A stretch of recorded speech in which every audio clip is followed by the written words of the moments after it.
All right, this is Kim Andersack. I'm with the South Carolina Homeschooling Connection. I have a blog that is full of resources for you about getting started in homeschooling. And today I'm going to be talking specifically about if you have a high schooler and you are planning to return to the public school and want to transfer your credits back in. This is a little bit of help on how you can make that happen. The public schools do have to take our students. However, they do not have to take our grades. And so it can be a bit of a trick sometimes to get your homeschool credits to count back when you're transferring back. It is actually easier to graduate from homeschool, and the doors of opportunity are wide open for our graduates. We do issue diplomas and parent-made transcripts. The association can also help you with your transcript, and the colleges, universities, all the higher institutions in South Carolina accept our homeschool transcripts.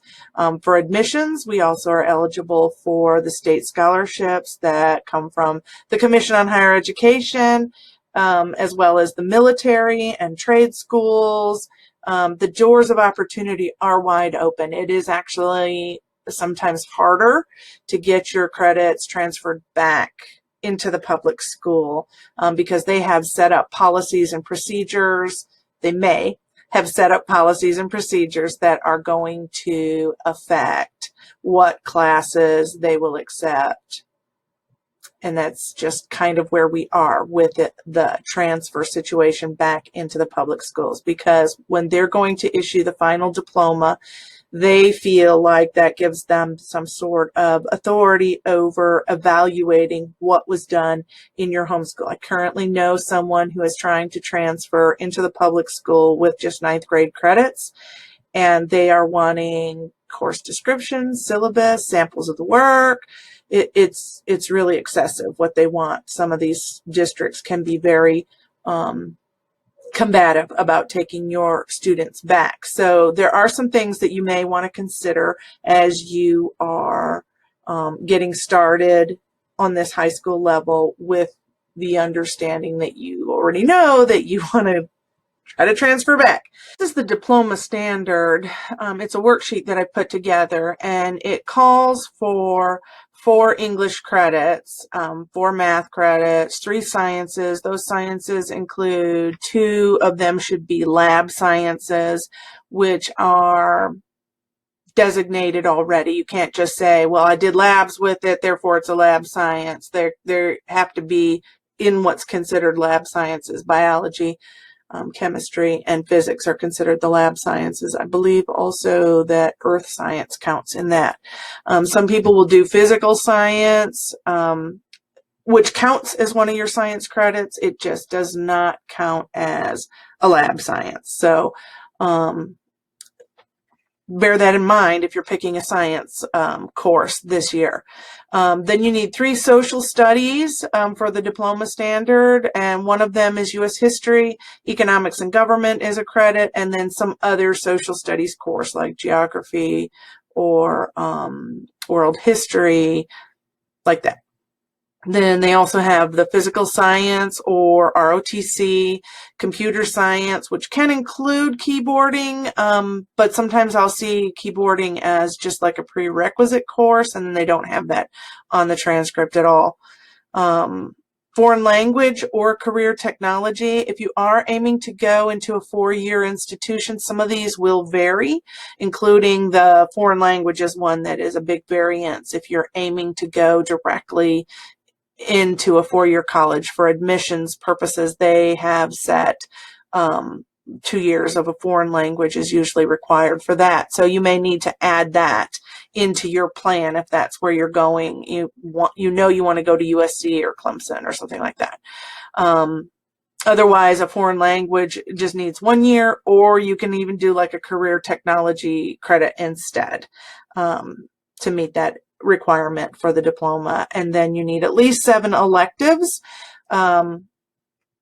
You have to have a minimum of 24 credits when you're done. So that makes 6 credits per year. But many schools have like 8 credits per year because they're on block schedules. And so you could have more than that included in there if you wanted to.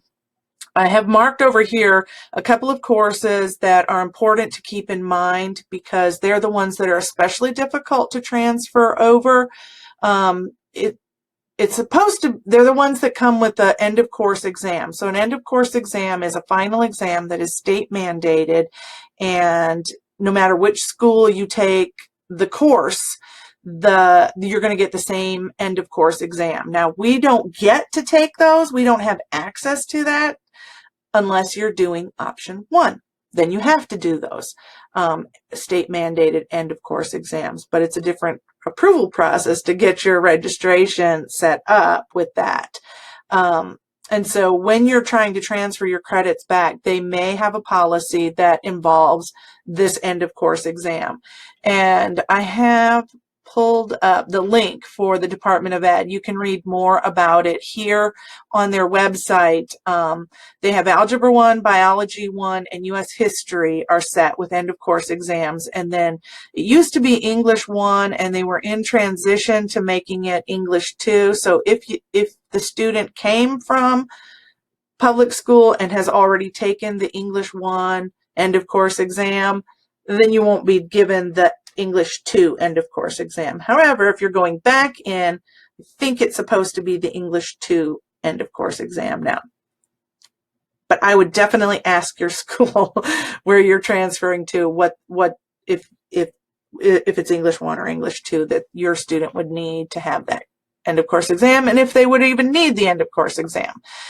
Because when they do this final exam, it counts as 20% of the final grade. So theoretically, a student who has sat through the whole class in the public school could fail the final end of course exam and still pass the entire course. But as a homeschooler, they might take the end of course exam, administer the end of course exam for our credits to be considered, and instead of counting it as a 20% of the final grade that we said the course was, they will implement a policy that's the entire grade. And so I know one of the school districts that was the policy for a few years ago. So I would not be surprised if it's still the same.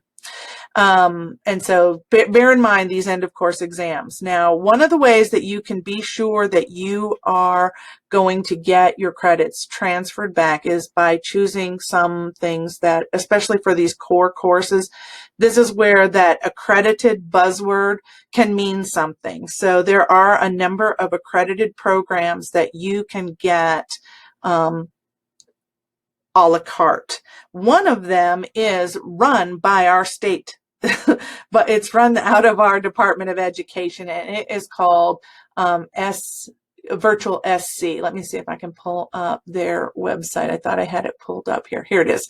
Okay, so the Virtual SC has courses in here that you can take, and it's got public school approval, and the public school students can get approval from their guidance counselor to take the courses out of this program in the first place.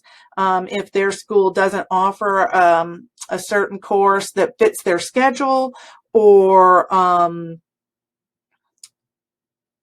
like some of the courses aren't even available at some of the high schools. Like they run AP level courses that take a special kind of certification and training for the teachers to be approved to run the classes, and they don't have those at every high school. So if a student is looking for something that's advanced or honors like that, AP, then you can take them through the Virtual SC as part of your public school course of study anyway. So they do also open it to private schools and homeschoolers that are allowed to take these courses. They do prioritize the 11th and 12th graders in order to get into the classes, but there's a a window of opening in there where 9th and 10th graders can also apply and get in there. And it's a great option for homeschoolers who are considering transferring back into the traditional school. Now, this could very well fill up very quickly, for all I know. But definitely check it out and see if you can get your homeschool student registered in there. You do need to have verification from your accountability association that you are registered as a homeschooler in South Carolina, so that you are allowed to register for a la carte classes. You can pick and choose the ones that you need. So if you needed one that had that end of course exam, you could definitely make sure that those things transfer back for you. Another way to go about it is to choose courses from other programs that are accredited. And they don't necessarily meet the requirements of a school in South Carolina, so you do still have to register as a homeschooler to be sure that you meet the requirements for compulsory attendance here, because the associations will report our numbers back to the Department of Ed so that they can account for students who are registered in their zone and have an idea of the number of students that have come and gone from their district. And we can also issue paperwork that says that you're registered and get you officially withdrawn. So you definitely should be registered with an accountability association, but you still can choose courses that are accredited. So like Acellus is one.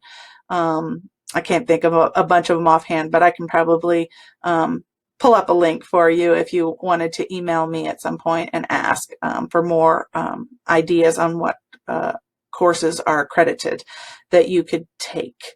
So I hope that helps answer some of your questions about transferring back. Hopes it smooths that transition back and forth for you, because the idea is that we want the doors of opportunity to open for your students. And if going back to the traditional school is in their best interest, then that's what we want to do for them and get them as many courses and credits to transfer for their diploma to be issued in the end, and not have to repeat classes just because it was a homeschool class. And so thanks a lot, and I hope you'll check out my blog for lots more information. SC Homeschooling Connections. See you online.